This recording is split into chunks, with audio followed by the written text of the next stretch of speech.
I have always been fascinated with skateboarding. The small wheels, the longboard, the maple wood, the ollie and the flip.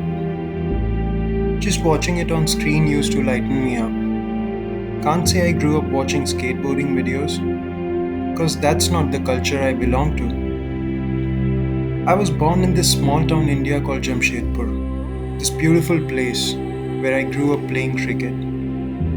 But once I got access to the internet, my world expanded from the boundaries of the cricket field. I was now a wannabe musician, a wannabe skateboarder, a wannabe filmmaker, a wannabe chef. Overall, just a wannabe. What I was not was a regretter. I don't want to think I wish I had done something and end up not doing it. Skateboarding for me is the reminder of that spirit.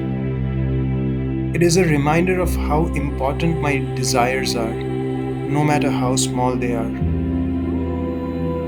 While we cannot go out for a wider exploration, I invite you to join me in my local discoveries from and around my city.